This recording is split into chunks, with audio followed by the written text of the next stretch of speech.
Okay, folks, we are on the first section, the first lecture of the weight section, and this one focuses specifically on overnutrition.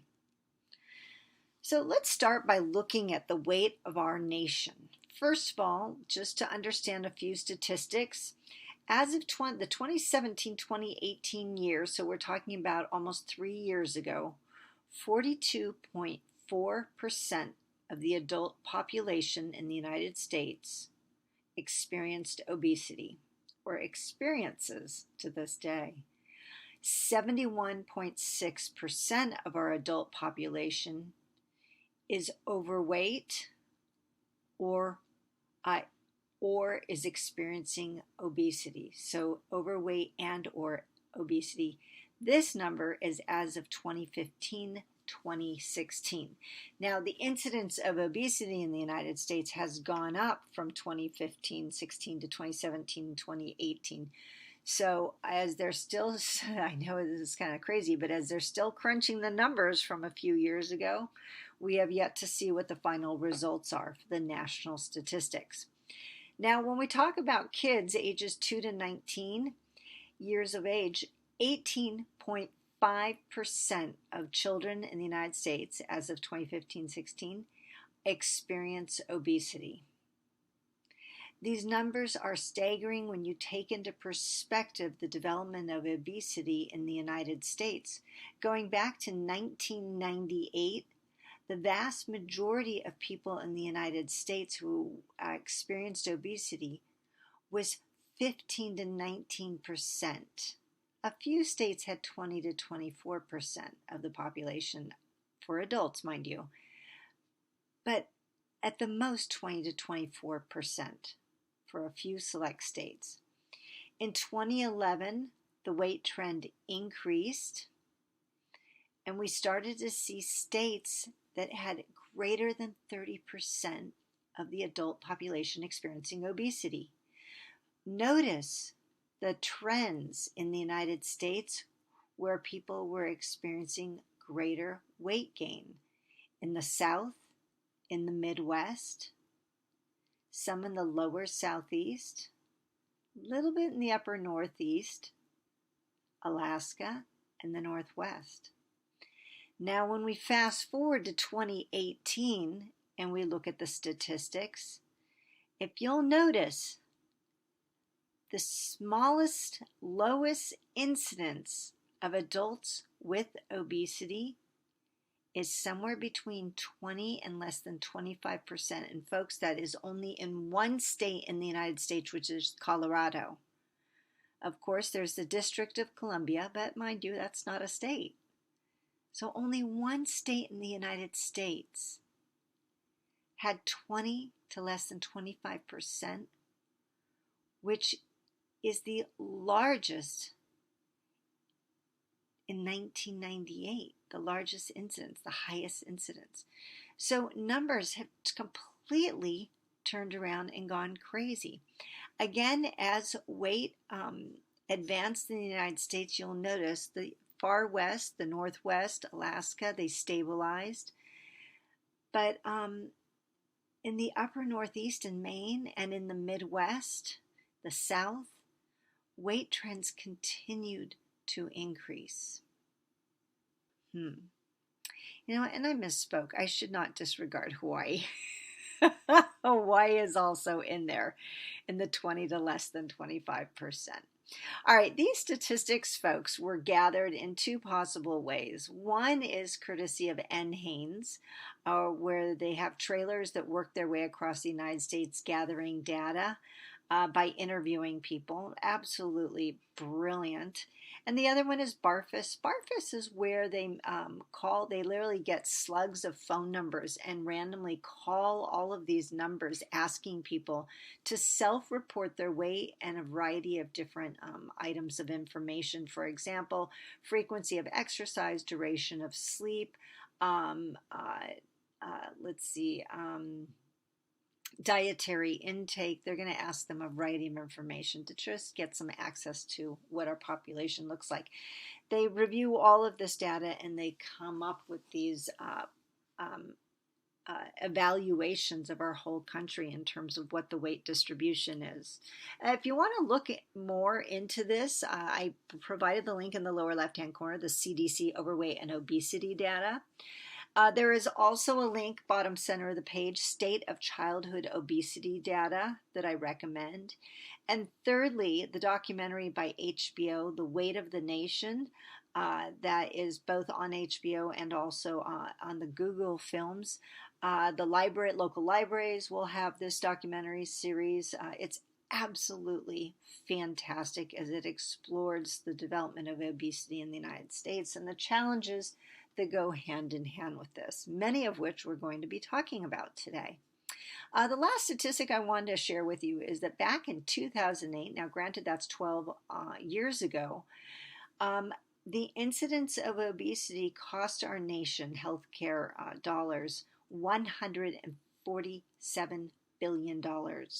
This is going to be attributed to medication, medical support, medical visits, and also you want to take into consideration above and beyond the impact on our medical system is absenteeism, being sick, not being able to go to work, and presenteeism, being present at work but not being able to accomplish their job due to inability to lift or heart problems, diabetes, variety of possibilities people experience when they have chronic diseases.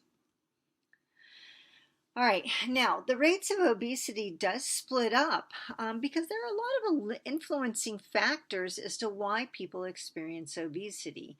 Some of these factors are going to be societal in terms of access to foods, socioeconomic status, but other factors to consider are our culture, our community, our cohort of people that we are with. For this reason, I do draw attention to providing you a little breakdown of the rates of obesity according to ethnicity. I think it's important to understand differences that different cultural groups experience. Also, the age distribution for adults specifically, how different stages of life experience obesity differently. And lastly, to break down that statistic for children into their different cohort groups and understand the progression of obesity in those groups. So first of all, to take into consideration ethnicity, folks, our greatest population to experience obesity is amongst our non-Hispanic blacks. And this is something that we really need to ponder, to take into consideration. This would include things like cultural foods, cultural values around foods, and cultural values in terms of attractiveness of body type. Same goes, our second place goes to Hispanics in terms of incidence of obesity, third to non-Hispanic whites, and fourth to non-Hispanic Asians. For the adult population, you'll notice the greatest incidence of obesity is going to be in the 40 to 59 years of age, followed by 60 plus, those senior years, and then lastly by the 20 to 39-year-olds adults. You want to consider what is it, what are the influencing factors in these age groups that promote different quantities of obesity. For children, you'll notice it progresses from your 2 to 5-year-olds. This is the early exposure to school or preschool. 6 to 11-year-olds and 12 to 19-year-olds. Yes, for kids, weight gradually progresses, but I want you again to take into consideration what are the influencing factors on kids? What is it that is helping cultivate their growth in weight? All right, so as I briefly mentioned before, we have two different types of data collection. The first one is NHANES. NHANES, the National Health and Nutrition Examination Survey, is when they take like trailers that move across the nation, focusing on specific counties where they gather data from people. People will come into these trailers and they will provide blood samples.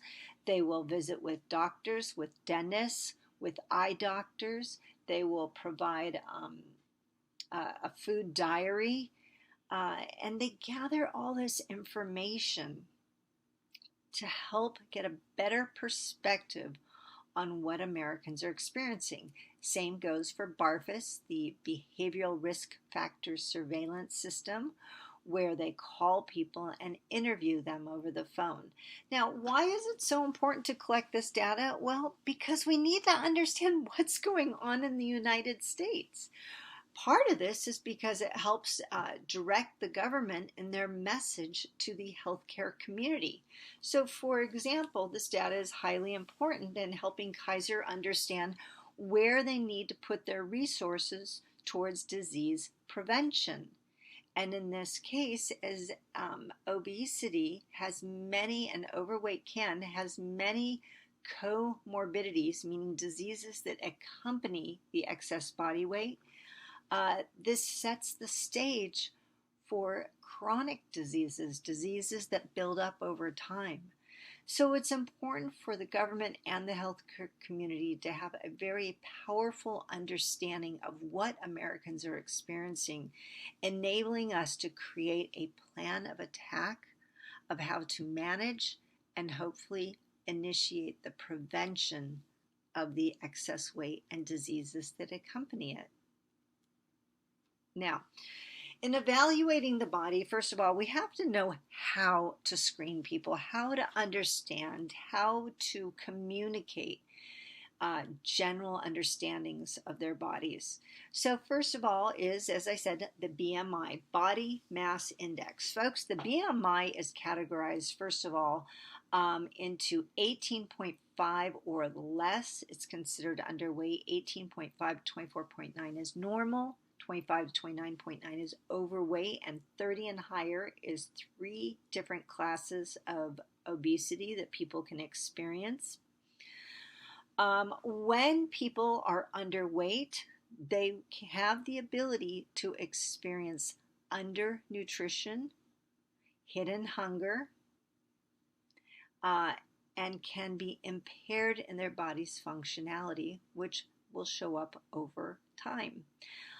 Inversely, people who are in the overweight range have the potential of developing chronic diseases, but the incidence of those chronic diseases is exponentially increasing once they fall into the obese category.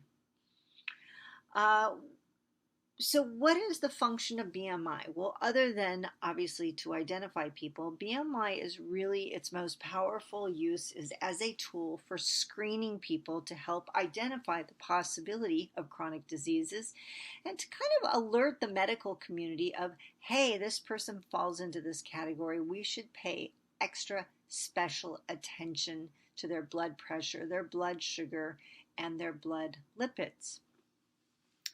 Another way for us to screen people is waist circumference. As you may have heard in the past, there are generically 2 body types, apple and pear.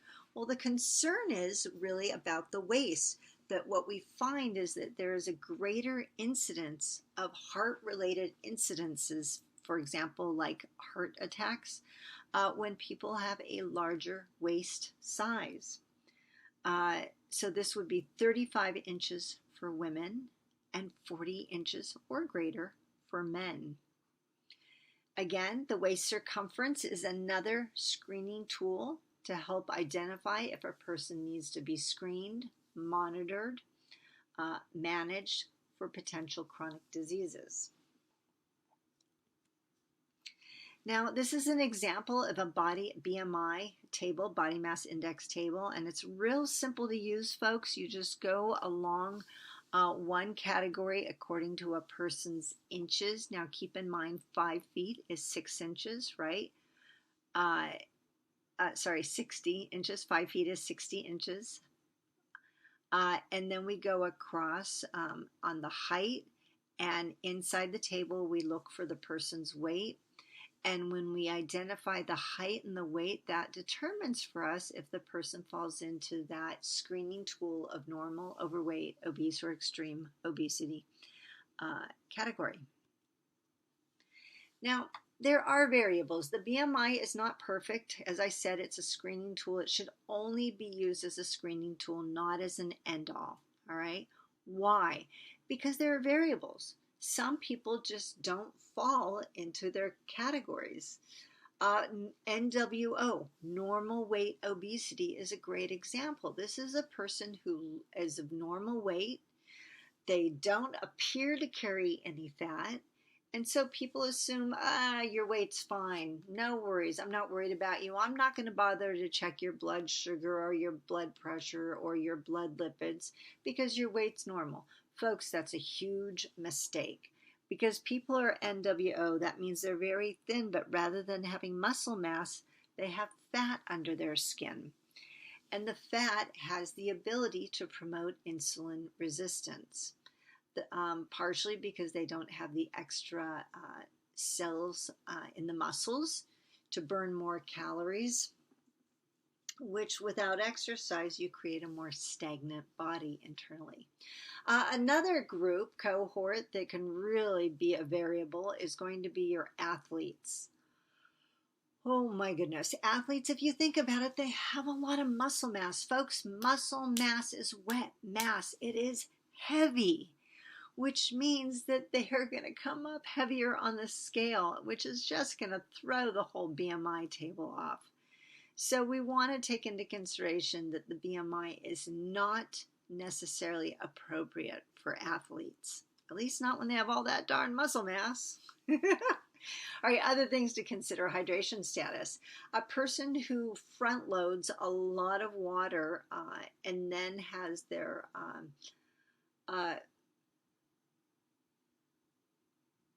fat mass evaluated, it's going to come up as skewed information.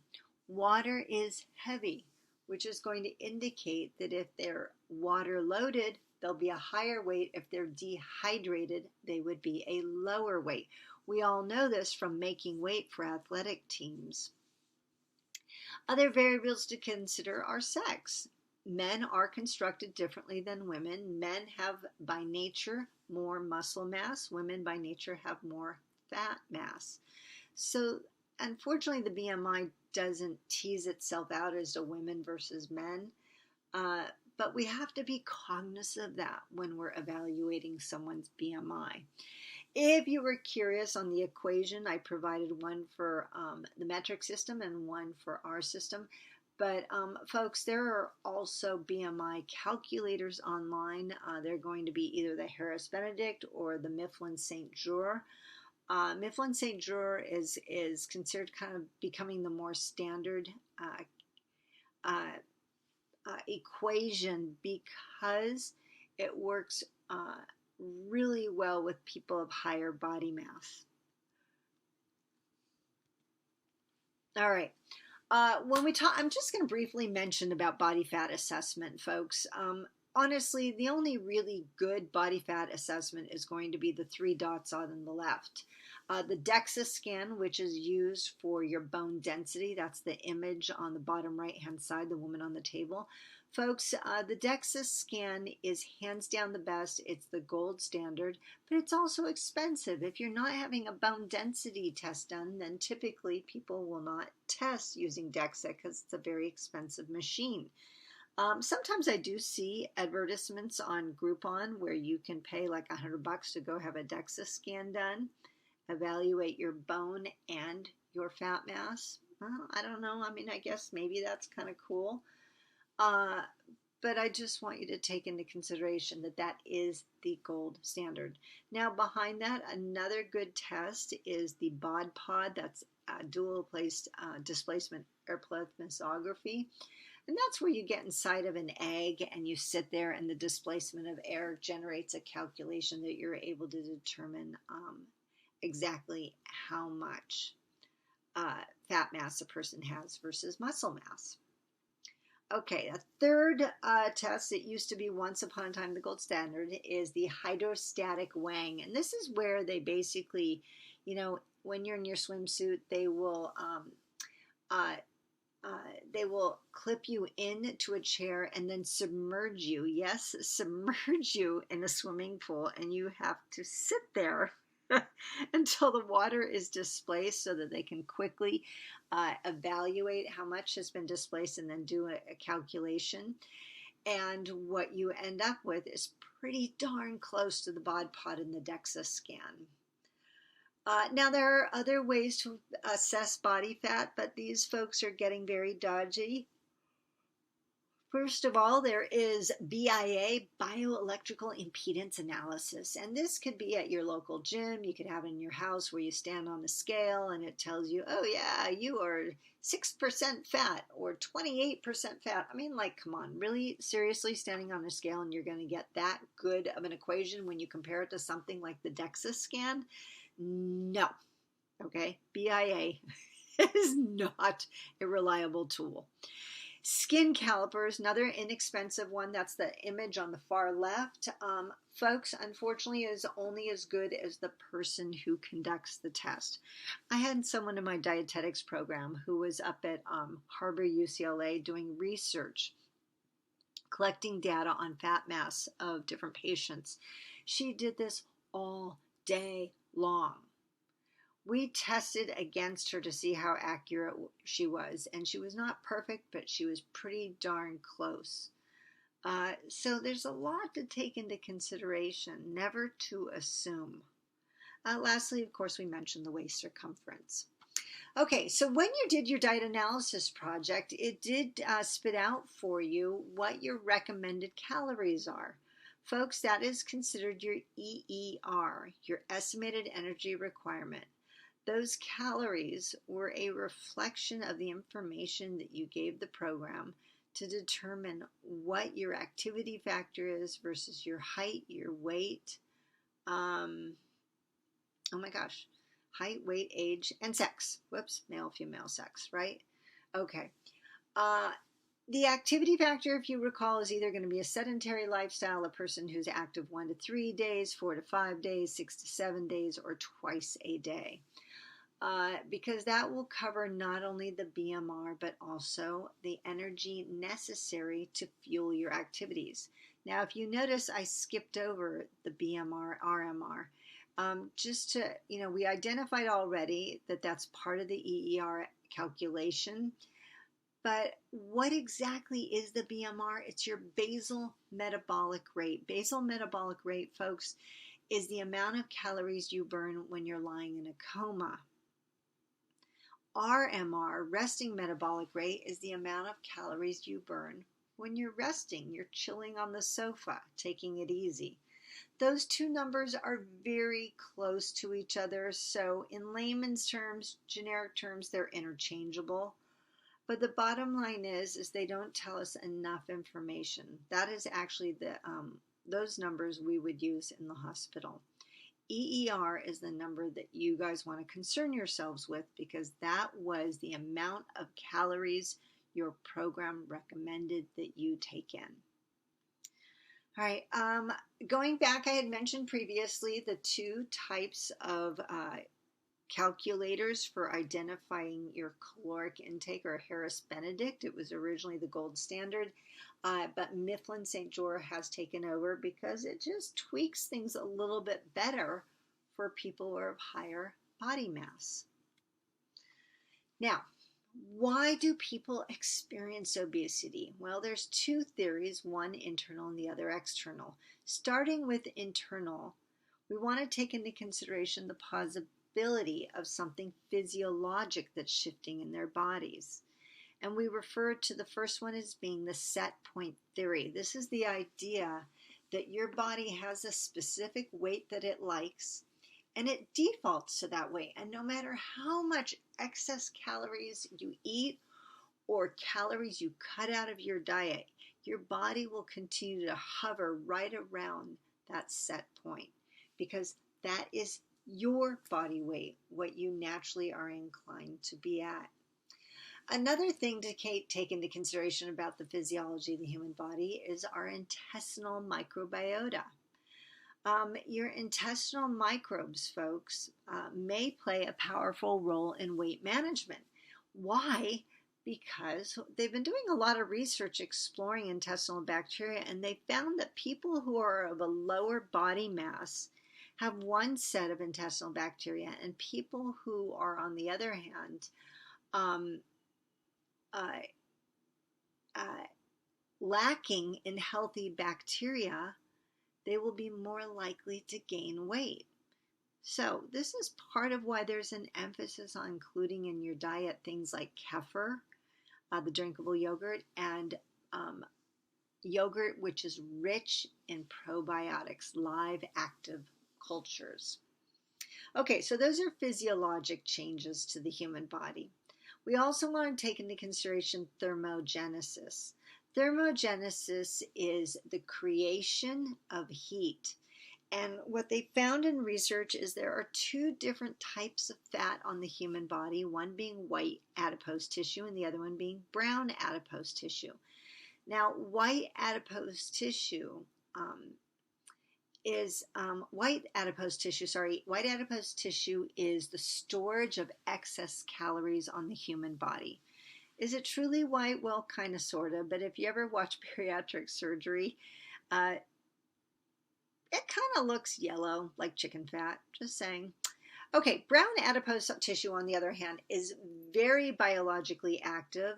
It has its own little mitochondria in the fat cells. That's kind of awkward because normally mitochondria is in your cells.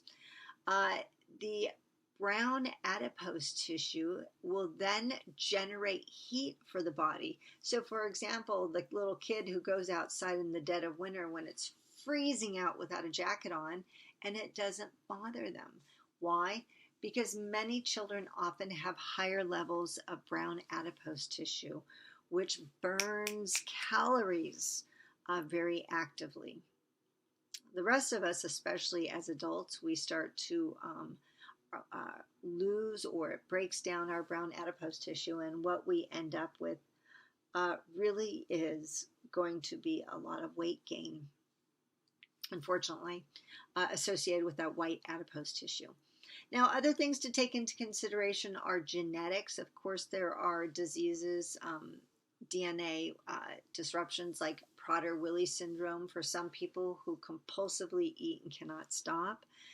But we also want to take into consideration hormones in the human body. Now, of course, there are other hormones that play factors in this. But let's start with the basics, leptin and ghrelin. Now, why do I give so much attention to these? There's been some really good research, and this has to do with agouti mice. One of the things they found is that both mice have leptin. Leptin is both mice have ghrelin. Ghrelin is the hunger hormone. I like to say ghrelin like gremlin, hungry, very hungry. The other one we have is leptin, and leptin tells us when we've had enough. It closes our cells so that we don't accept any more sugar. And it aids the body in general. Now, the catch is, what they found with the agouti mice is that they can manipulate the DNA and turn off the leptin. And when they turn the leptin off in the mouse continued to eat and eat and eat. That's your agouti mouse on the left. So there's this beautiful dance in hormones, folks, between ghrelin and leptin that aids the body in managing its weight. But there are, don't lose me. I mean, don't let me lose you yet, because there are other hormones to take into consideration. And this is only if you've come across this, if you're like in pre-med. And that would be things like your CCK that is also in your stomach with ghrelin, or your PYY, GLP-1, or your bile acids in the intestines, which play roles in satiety. But for this class, we are focusing on leptin, which promotes fullness, like you have no desire to eat anymore, satiety that is, and ghrelin, where you're hungry and you want to consume more. Now, external theories of obesity, things that can influence weight gain. First of all, our environment. The foods that are available to us, the stress that we experience, which can promote greater blood sugars, which can convert to triglycerides to promote weight, stress that disrupts our dietary choices, our exercise. Other environmental cues include portions, portion control, how much food we're consuming. Think back to the, I think it was in the 90s when America was all about supersize me. Little did they know the supersize that meal became the supersize that person. Sorry, but our food industry is very culpable in a lot of this. Okay, also environmental clues are going to be things like displays. Displays that promote the sale of a product. Ads for foods that are bombard us, especially if you're watching TV and you constantly see ads coming up for different foods. Or freebies. Hello, college students, being on campus and being given granola bars, introducing you to new foods, inspiring you to want to eat them. Other things to consider regarding individual behavior is going to be the emotional aspect. A person who has experienced in their childhood adverse childhood experiences, these are called ACEs, and that because food is kind of considered a socially acceptable tool, then many people in trying to cope with negative events opt to eat, and when they opt to eat, they have higher caloric intake because they're self-soothing themselves with food. We also want to take into consideration physical habits. That's otherwise a code word for people who opt not to exercise and be active, or perhaps do not have access to the possibility of physical activity. For example, like not having safe bicycle lanes, not having parks to exercise in, not having gyms or garage equipment to be able to exercise. Financial. Because, a lot of people perceive healthy food as being expensive. Now, of course, that's kind of almost becoming like an urban legend because, folks, it's actually contrary. There are many meals that we can eat that are nutritious, wholesome, rounded off. But, falling into the educational, if we don't know, then we don't know what we're looking for. So, there's a lot here at play in terms of both the environmental influences and the individual ones that promote weight gain. Now, of course, the built environment, as I was starting to say before, not having access to safe parks, well lit at night, areas where people can rollerblade and bicycle and skateboard to be active. Social influences, folks. This could be the people that you hang out with. If they all consume a lot of calories, maybe they have a high metabolism, maybe they don't, that becomes a norm. And that norm then teaches you that that's how much food you're typically going to eat. Societal forces, this is taken into consideration, things like the government and policies that they create. Economics. Where the United States is at. That every time oil prices go up, our food prices go up. Yet they don't seem to reduce our food prices when the oil prices come down again. Oh my goodness. And of course, norms. Norms by society in general. This is one concern I want you all to really ponder, is that the idea of accepting people for their body weight is very important, folks, and I agree because I work in this. But we need to more so focus on and recognize that the acceptance, what we make as a norm, may not be the healthiest choice. It might not be emphasizing the correct thing. So saying to accept everyone is great, but sometimes that's giving people a nod saying, hey, it's okay, when in actuality they could be in grave danger because of they're not aware of their blood lipids or their blood pressure or their blood sugars. All right, the link I have at the bottom is part of the bigger picture, and this is just a really great video that focuses on how we are influenced by our environment. This one in particular, though, focuses on lack of access and being underweight. Okay, so we brought up the conversation of ghrelin and leptin. So let's touch on this one more time. Ghrelin is, as I said, the hunger hormone, the greedy hormone that promotes weight gain because it promotes hunger. And if we don't take the time to be mindful, to slow down, be present with our foods, we're easily going to start eating and fulfill whatever the ghrelin is demanding, more calories. Now, this gets stickier when we're influenced by external cues, like you're walking into the store and you see all of the displays of the foods that you could be eating, or you see other people eating, or you smell food, or you see colors that get your attention, like the primary colors, or you're eating on dishes that are red. Red, folks, promotes hunger. All right. All of these play powerful little roles in promoting greater hunger even when we're not hungry. All right, leptin, on the other hand, folks, is considered your satiety, and that's what, as I said before, helps close cells down so they no longer accept sugar out of the bloodstream.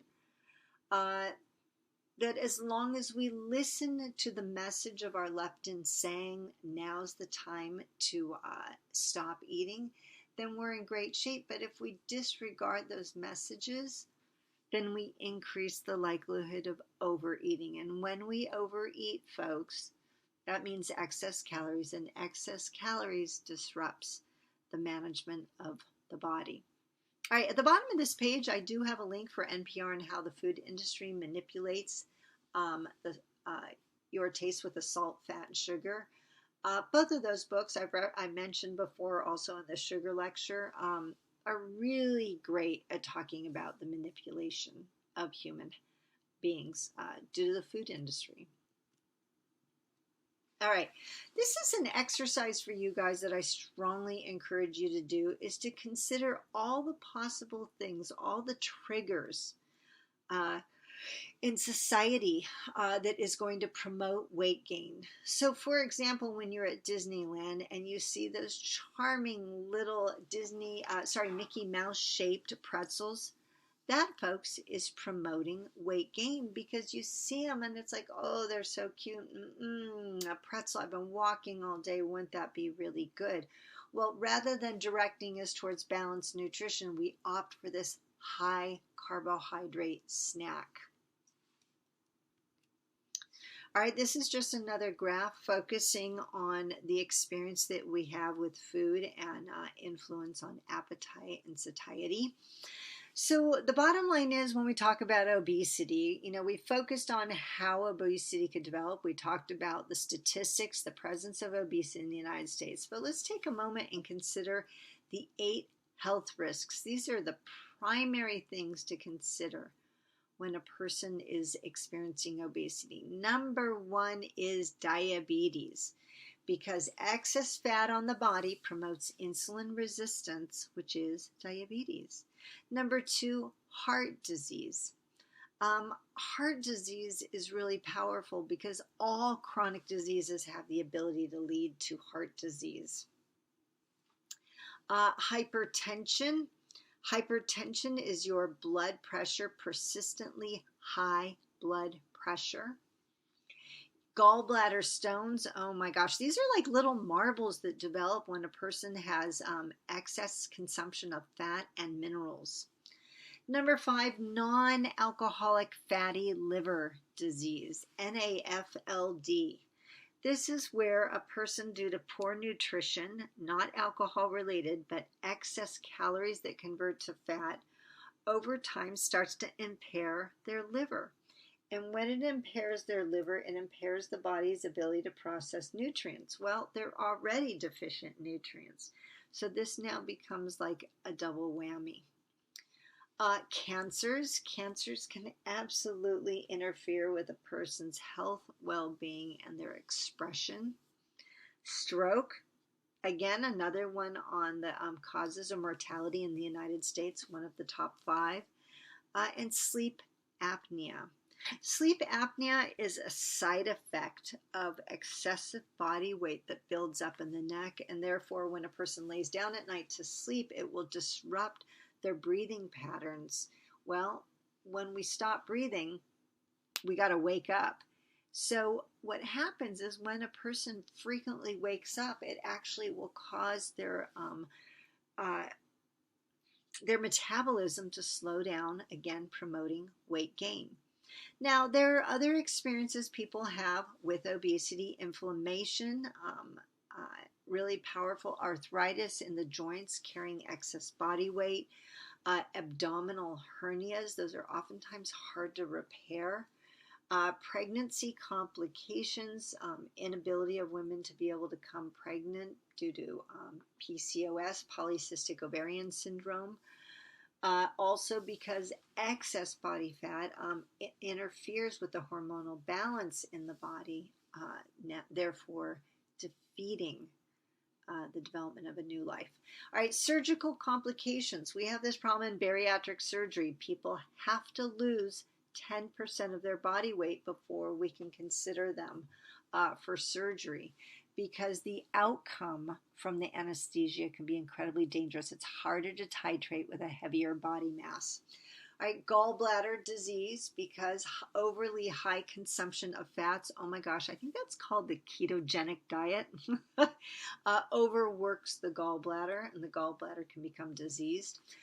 Gout, known as a king's disease, a person who experiences high consumption of protein in their diet, can end up with elevated levels of purines in their body, which results in uric acid, promoting the gout. Elevated blood lipids, as we talked about, triglycerides and LDL, HDL. Let's see, kidney stones, all right? Kidney stones are oftentimes attributed to excess minerals or a deficiency of minerals with those. Let's see, what else have we got here? Medication, again, the challenge of titrating because of excess body weight. Respiratory problems, it's harder to breathe when you're carrying around more body mass, in addition to the fat interfering with the expansion contraction of the lungs. We have got skin problems, partially because people with excess skin have a hard time finding all the areas to clean. They can become very humid and experience things like yeast infections on the skin. Respiratory problems, challenges with breathing, skin problems. Sorry, I'm being repetitive here. Varicose veins from excess pressure on the legs, and high accident rate, because you have a different relationship with your body and the mobility of your body when you're carrying around potentially 300 excess pounds of body weight. Think about it, folks. A person who experiences obesity is a person who, let's say, is 300 pounds and a healthy weight would be 150. They're carrying around 150 pounds, just like if you went to the gym and picked up 150 pounds and then just carried it around everywhere. It's hard. It's intense. It's not an easy life. All right, so what are we going to do to promote weight loss? Well, we'll really focus on this in the next section, weight management, loss and gain. But first and foremost, we always start with the diet, changing the diet up to quality rather than quantity. We want to focus on lifestyle change. This is going to be our things like meal planning, our sleep quality, our stress management. Exercise, we know that once we change a person's diet, they'll lose weight, but eventually we hit the wall, and then we no longer have that robust shift in their body's weight, and we have to offset that by increasing the exercise. Medical weight loss programs, this is like what we have at Kaiser, where there's medical oversight while we reduce a person's calories and basically have them focus on meal replacements that are perfectly balanced. And then lastly, of course, bariatric surgery. Sorry, I didn't mean to skip over medications. And bariatric surgery, where we change the functionality of the body and therefore change metabolism. All right, that's it, folks, for the overnutrition section, just to give you a little inside perspective as to the status of our country and what people are experiencing. And next, you'll be going to the eating disorders section, and then we'll get to our weight management, loss, and gain. And that's where actually we will revisit this slide in greater detail.